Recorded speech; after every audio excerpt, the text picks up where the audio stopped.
Kolinanga ya diama Gisele Umba Kolinanga ya diama Gisele Umba Nana troublé au mon amour.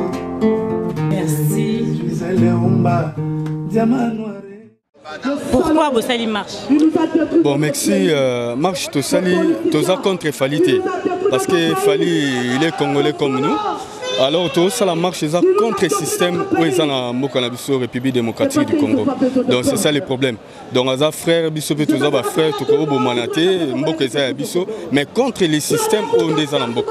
Bato bana Congo bazo comprendre po to landi bango le na tongo balobi ke bino bozaka contre ba mise bana rien avant na politique. Oyebi sa bango nini o ba otala bino bato bazana Congo. Non, toza na système on a été. Ba peuple congolais onyo so ba olanda biso en tout cas tozaka contre le système où ils sont en Mboka na biso. Fali héritier Kofi Jibewe Rabaza ba frère. Donc toko bo mana entre biso na biso mais contre le système. Donc c'est ça. Merci.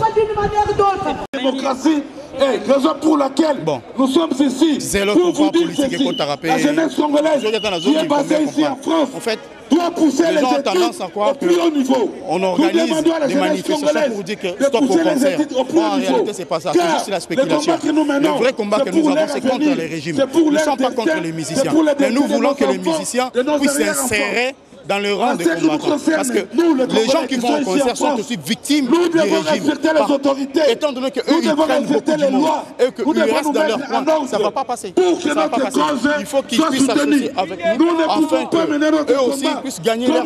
Parce qu'ils gagnent, même eux, les musiciens, ils ne gagnent pas comme il faut. Si on voit juste Papa Wemba, comment ça, Papa Wemba, nous devons marcher Coco Madera. Bon, moni a ndenge tozolo ba to uti vraiment Bruxelles. Toza na Paris. Bana ko le Congo, ta la passion so tozomona, totiki ba famille, totiki banda, totiki mebali, totiki ba koko, ezali pona ekolo. Likambatali mabele Olinga te moi l'école Congo ozola nanges kozami okotele.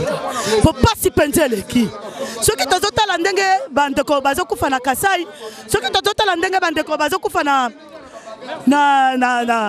Congo, ce qui totali pendant ndenge bandeko bazokufa na Rwanda na Beni et ça ça la passe. Moi l'école Congo, souci nanga ndenge na epsa no lelo.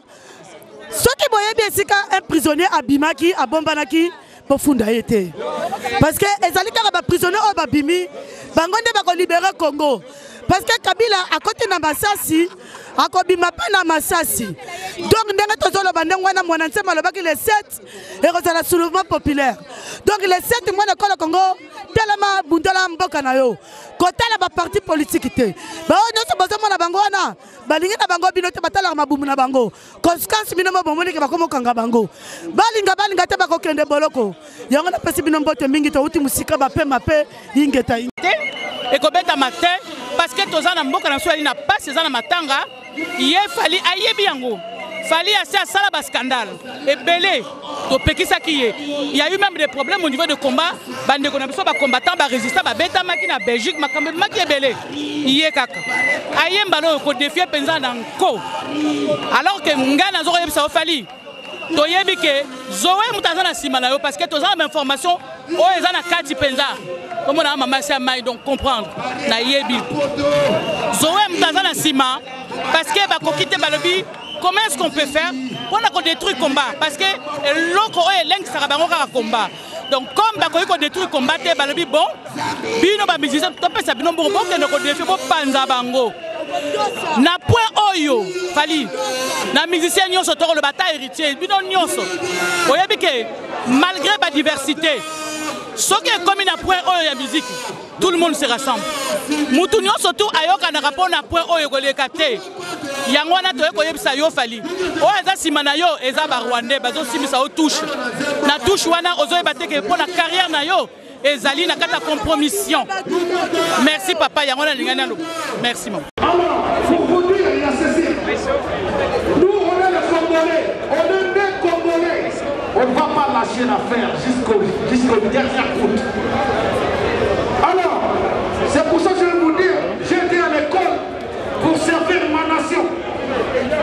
J'ai choisi d'être artiste engagé pour sécuriser mon peuple, pour dénoncer tout ce qui se passe au Congo.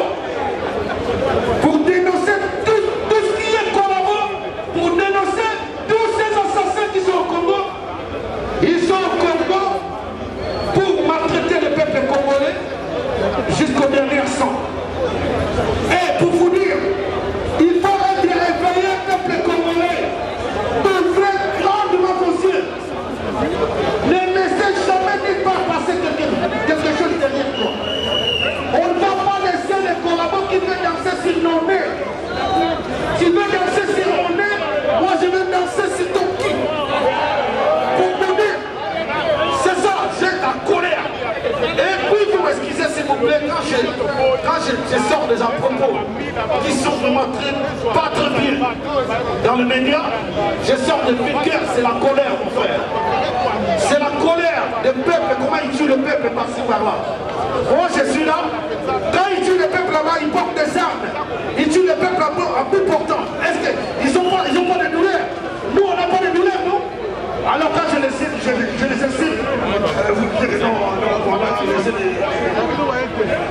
Je ne peux pas parler ça en milieu public comme ça, mais là où je fais des émissions, il n'y a personne qui va me dire laissez les lignes.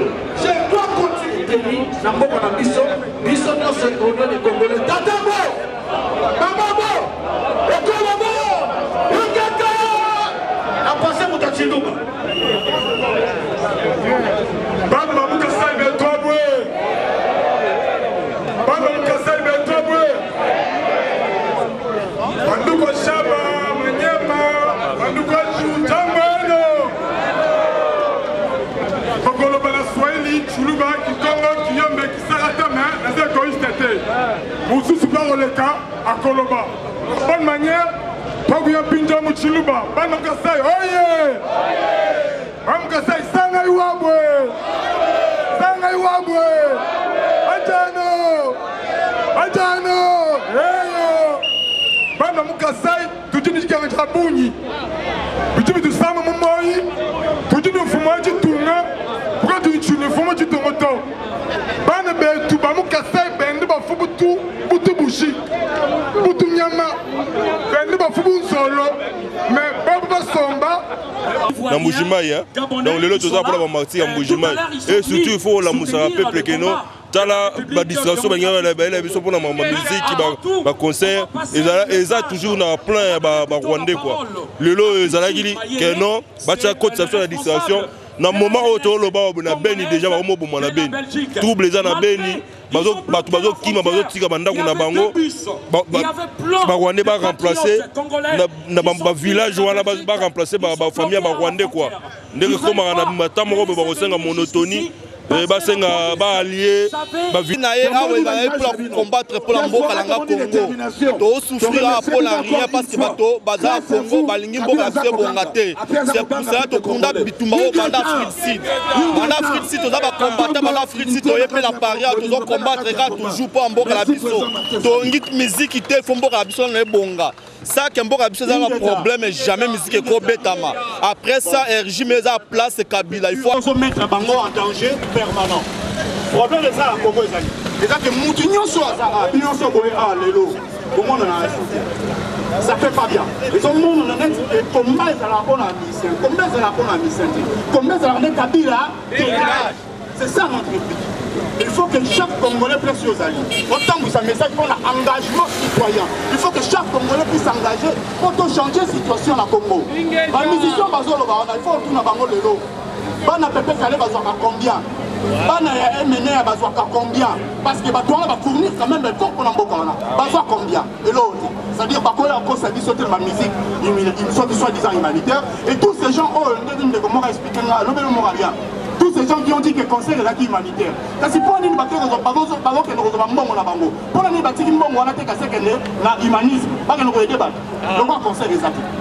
Donc la moindre des choses à faire mes frères. Pour comprendre que les gens à Tongo, au moment où ils ont besoin d'informations, les gens à Tongo, Beni et Koué du Soussou. Si vous avez un téléphone au Beni, na Beni, au Kima, ça c'est là qu'on pète. Quand Nambe a bandit sur ma blague, na Kananga a Zoboma, na Beni a Zoboma. Et nous restons toujours là, dans nos talents, dans nos moments, dans nos 5 mois. Pourquoi? Parce que Bazoba qui. La mission pour Namboka na biso, de l'Imboka na biso a sauvé. To garder Mboka na biso et on est pas loin na Mboka na biso on monte au marché mais coup chapeau to long 50 000 Congolais en France qui sont régularisés. Imaginez seulement. Ah bon, tous allez les lots pour manifester, on a dénoncé le massacre. Actuellement, les lots, tous allez le 22 juin 2017. Bah, où ils sont massacrés, bah, des contributions à Béni. N'a rien si bollandé des formations. Bon, il coûterait quoi même une école primaire. Et si on a un examen d'état, les lots qui dernier jour na bango. Mais bon, il a des blessés, il a des morts. Gouvernement, parce qu'on a coûté même pour passer information devant la population parce qu'ils n'allaient pas si mingi. Plus de 12 millions de morts, plus de 800 000 femmes violées, madame, comme yo. Bazali violées dans Mbokawana. Lelo, il y a plus de 2 millions de déplacés. Bandeko balonge na Kasai bake na Angola. Bota la bino moko koma Mboka. Ils ont passé par situation atroce. Yango lelo toye on a manifesté massivement aux alliés awa. Il fait tout ça la démarche. Mais la préfecture va transformer en un sit-in. Parce qu'il fallait pour pas devoir encore se jouer aujourd'hui dans Sénégal. Donc la annulation à conseil, depuis avancé par la préfecture, va marche à l'élo, tout transformer en un sit-in. Les Congolais va salir awa, tous allez passer un message de part et d'autre. Les Congolais nions surtout ce qu'il y a dans le monde entier. Mboka Nabino, ils ont passé une situation très atroce. Tous allez plus de 7 millions de Congolais dans la diaspora. La manifestation et c'est la même. À 20 000 Congolais, tu es la sit-in pour la mécontentement dans la communauté européenne et puis dans l'Union européenne. Les sanctions européennes pour les membres du gouvernement.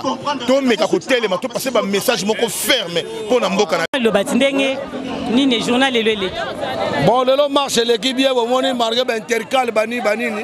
Mais binomo bomoni ndengezo le kapona esilité toi na bino ti 5h du matin bo beta batala bino place no so tout bo attendre ba mama boye balingi na bango yote pourquoi zo milingi ça yo fali yo kati yo mbe bana musique na Congo avant la musique na Congo te et puis nga je suis intouchable batuno tinda ba Robert pas nga ba kutana parce que na maestro na ti bango blague te bo so ataka d'un côté chanteur soni moi je suis un mec d'ici. On touchait tous les cités. On touchait tous les cités. Donc moi, je suis là, je suis en train de me battre pour mon pays. Ok? Donc, vous n'allez pas me dire que voilà, Bino Baro dirigeant à Moutouna na Makasi. Na boy na Rosa Moutouna Bino nous le Congo va mal. Notre pays va mal.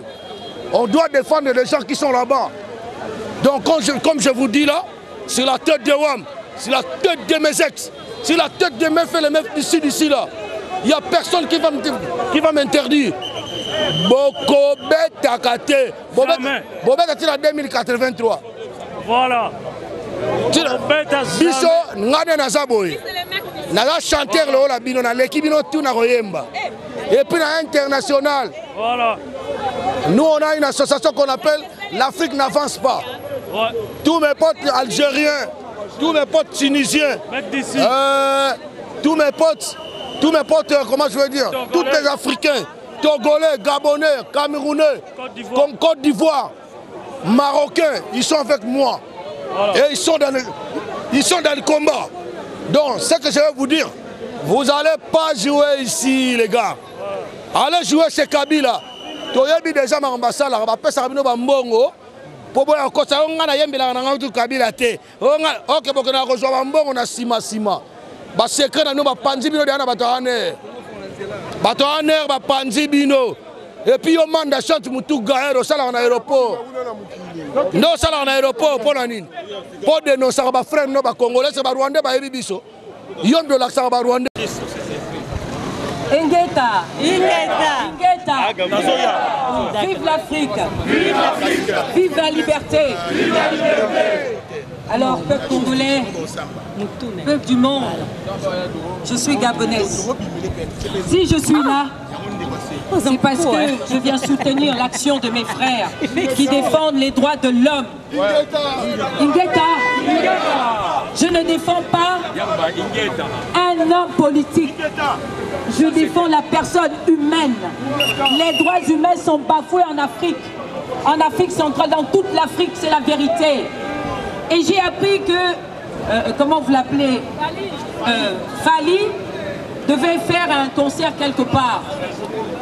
Donc, juste pour dire, nous ne pouvons pas nous réjouir dans des salles, faire des concerts, pendant que moi sur Facebook, sur les réseaux sociaux, je vois des femmes violées au Kasaï. Je ne peux pas me réjouir, je ne peux pas me mettre à danser quand je vois des femmes éventrées en Côte d'Ivoire, quand je vois des femmes éventrées au Gabon, en Afrique, généralement, il y a trop de violence. Il faut que ça cesse. Levons-nous pour libérer la liberté en Afrique. Il faut que ça cesse, que la distraction s'arrête. Comment se fait-il que l'Afrique, qui est le berceau de l'humanité, aujourd'hui se retrouve en arrière? Il n'y a que les guerres. Ça vous dit pas, moi j'en ai marre de pleurer tous les jours. Ce sont mes sœurs qui sont violées tous les jours. 3 millions de viols en RDC, c'est trop. 12 millions de morts. Et nous sommes là, à Paris, on se balade. Ça ne nous dit rien. Quand on fait des marches, souvent on n'est même pas nombreux. Frères, sœurs, l'heure est arrivée pour arracher notre souveraineté. Nous avons à la tête de nos États, s'il faut appeler comme ça, des dictateurs. Ils floutent justement les droits de l'homme. Ils floutent justement nos libertés. Ils floutent justement nos institutions. Or, c'est quoi qui fait un pays? C'est quoi qui fait un état de droit? C'est quand ces institutions sont respectées. Mais aujourd'hui, c'est floué. Nous avons vu Kabila, hein, il change de constitution comme il change d'habit. Il mange la constitution, il avale, il la chie et puis il s'assoit dessus. Il se prend pour un dieu. Ce n'est pas normal. Je ne peux pas l'accepter. Parce que je vois la femme en RDC qui est tuée, l'enfant en RDC qui est tué. Ce n'est pas possible. Il y en a marre. Il faut que l'on soit assez libre. Peuple congolais, lève-toi pour ta souveraineté. Peuple africain, lève-toi. Commando.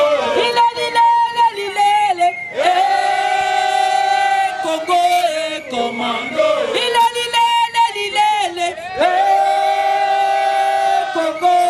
Commando, à Congo, élève-toi, commando, Congo, commando, à Congo, élève-toi,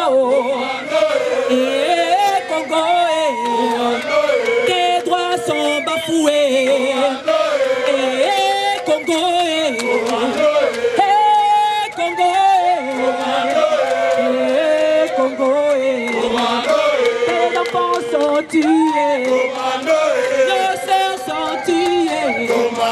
Nous sommes tués,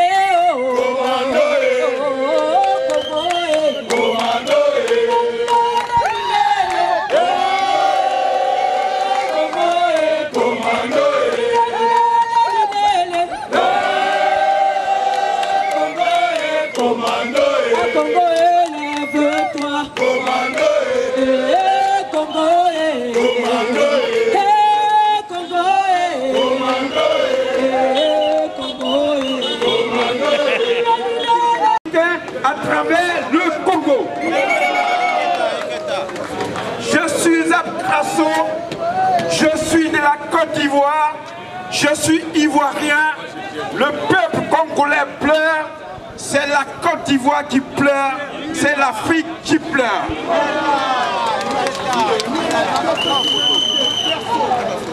Il y a ce que nous savons tous dans l'humanité, que lorsqu'un peuple a tout perdu, ce qui lui reste, c'est la culture. Et l'Afrique est un continent, j'allais dire, un pays de culture par excellence. Pourquoi est le vivier de la culture en Afrique. Merci beaucoup pour m'avoir accordé la parole. Juste, une explication. Raison ni tozali awa. Babenga batu babenga biso ba combattant. Mais eza vraiment on dit toza ba congolais. Oh bazana bolingo ya Congo. On est des Congolais patriotes. Par rapport à tout ce qui se passe dans notre pays. Lelo batu bakufi na Beni. Ya kasa ikuti ya kolobelate. Na ba Congo kolobelate. Batu bakufa mikolo nyonso. Kokanga ba jeune na matete, kokoko boma bana kinga kati nyonso anto mona ça fait mal. Congo eza lokola maman na biso. Tango maman na oza maladi, okoza na fête te, okoza na ba boîte de nuit, okobina te, okosepelate. C'est la raison pour laquelle tobimi awa pona makambo ezoleka na mboka. Eza coïncidence na concert ya Libanki wa na beta lelo, ne salike concert wana ezu annulation. soki lelo concert banile yango eza perte ya Fally te mairie ya parrain ndimi ya perdre ne mbongo akoti eloko te à cause ndule raté parce que baza conscient na mambo ezoleka na mboka na biso. Donc quelque part ça n'a rien à voir avec le musicien. Moutoza jaloux musicien parce que en dehors Fally il y a de grands de Wera de Jibe plus que Fally parce que le Fally est l'héritier basali au bango na basaliti. Mais to télémera tout le monde parce que tous à la conscience. Et ça pour conscientiser le peuple congolais. Tout d'abord, tout le matin la mouka, tout la liberté en mboka na biso. À ce moment-là, tu raison de la fête na biso le roi Mombesani. Donc tous ça, tu déplorer ma rambozo le kanamboka. Sous ces ali Kabila alonga. So Kabila kei musique et bête à comme d'habitude. Mais pour le moment, stop na ma musique. Tu refais tête, tu robinate, poto lini, babamba distraction pas pambate. Donc c'est pas ça ingeta. Le pourquoi bon niveau va marche autre ça marche c'est ça marche il y a contestation de contester concert au Fally pour pas ko beta parce que a défier biso ba combattant et ça titre traité combattant et ça titre honorifique té surtout ça ba combattant et ça que tozo bunda pour na Congo quelque part en particulier bango pe ba musicien gouvernement na biso to moni ba respecter bango té biso to sala interdiction to lobi que non Congo ba to baza ko kufa. Ah, on a porté au boyard à Obeta musique, bisous tu as un sentiment. Lelo, le 22 Fally au petit concert. Lobby, lelo on a côté concert à Fally. Lobby na tongo vendredi. Babengi na Kisasa. Oh tata moi sinon na kananga kuna babete ki masasi na barebe la kufi. Et c'est ngoni na rosa nango. Mambo on a zaki nango na uti ko bebisa na concert. Parce que so babengi na tinda mbongo ezate. Biso siku wana kutu loin de là. So tozo bunda pona musicien. Ba musicien ya Congo. Gouvernement ya Congo est respectable noté. Biso to fay na poto a tozomona ndenge ba musicien ba pays musu baza respecté. Fally yo Robert concert na Paris. Transport yo moro fouti. Salle producteur no muta fouti. Or que ba musicien musu tozomona ya ba Nigeria ba Flevu ba Yemi Alade tozomona ceux qui ba concert en Europe ba yaka ba fretara bango avion. Ba otambola na ba corps médical. Gouvernement est ça derrière bango. En plus, ba revenu na bango et sont à travers gouvernement. Mais oh yabiso ba mission est comment déplorable. Mission na biso le to mona na bonne vie. Ok, lamba rosenga, voiture ya rosenga. Ce qui mission nga kufa, chaque Congo akomotambo na kae. Oh, cotisation pour l'artiste. Or c'est pas bien. Yango biso tozo telemela gouvernement pour reconnaître valeur ba mission. Ba mission baza ambassadeur.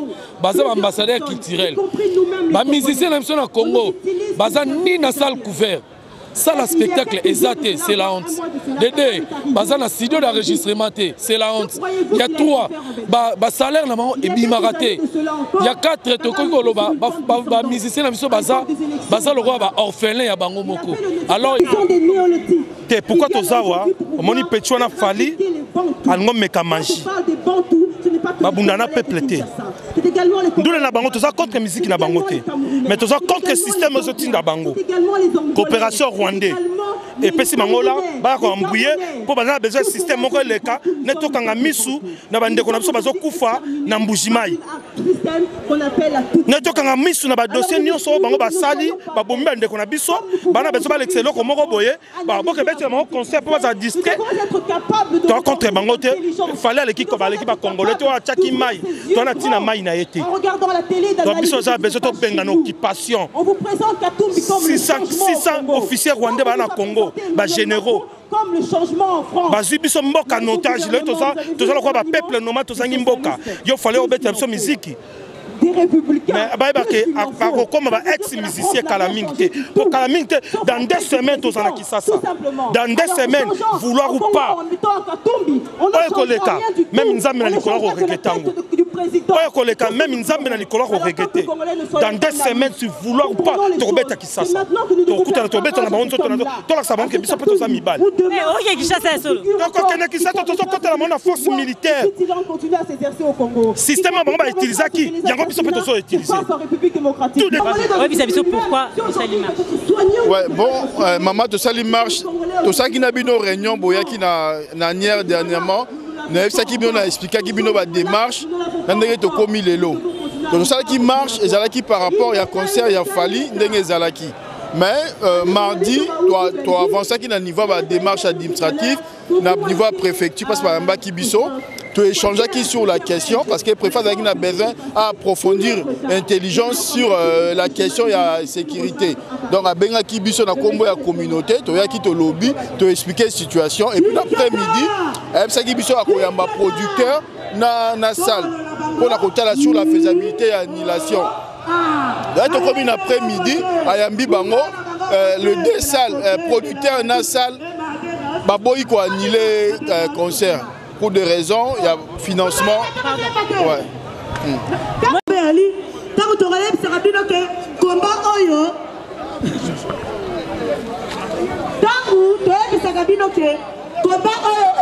Spirituel, bon monango pambate. Nzela oto uti, famona bambila, famona accident. Ba voiture nyoso zala qui à côté peut contrôler.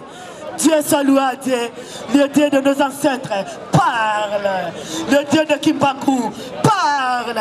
Nous sommes des peuples mis à part, Inkata. Nous allons continuer le combat, nous allons être dans la victoire Inkata. Mon le Congo, sache que la victoire est proche. C'est vrai, le combat est daté, mais nous sommes à la pointe. Nous avons déjà franchi beaucoup de portes. Et nous continuons, parce que nous avons vraiment besoin de notre liberté. Vous savez quoi, je vais vous dire quelque chose, hein? Sérieux. Il y a un qui n'a rien à moutou, hein? Quand nous avons fait conférence pour la Moïse, Aya, na Chilombo, to Tchaki Bango, moto, chaud. Bambila baki pempe na biso ba yebisi biso loko moko. Balebi madera koko, bobundi mingi, bino na basali, bino ba mama blondine, bino nyoso. Na yebisi bino, mais va changer le système parce que le système va biso to ko na bino poids. Les allez à ma plainte, sur la plainte, c'est là commencer, il y a citation juridique, donc pour Tarabango ma plainte. Complète bango, donc plainte sur plainte, bango bengi sa bango. Oh, tu portes plainte pour la Kabila.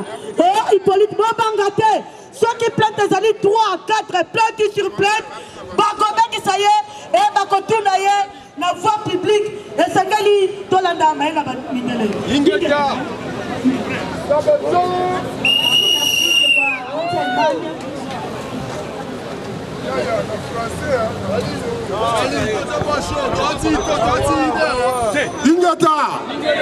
Ingata. Merci mille pour nous passer la parole. Bisous aux autres délégations à l'autorité allemande. Donc, message dans un roloba et Zali Boé. Quand vous êtes au de la Congo, bisous aux autres Zali Congolais. Surtout pour la mission de la Congo, Moussou, et la Congolais. Le Sico de Sico. Estamos de Pierto. Ya llegamos ahora en el final. Lo que queremos es decir, acá no es una duda, pero queremos saber, a decir a la comunidad internacional que está usando, mandando a nuestro país como Zaire, hablando, poniendo un presidente, Kanambe, no es un zaireño, es un de Congo, niña nada, pero es de Ruanda. Ahora, todos los países de Europa que están usando de utilizar, pero los psicoafricanos. Kolina ya diama, Gisele Umba. Kolina ya diama, Gisele Umba. Nana troublé au mon amour. Merci. Gisele Umba, diama noir.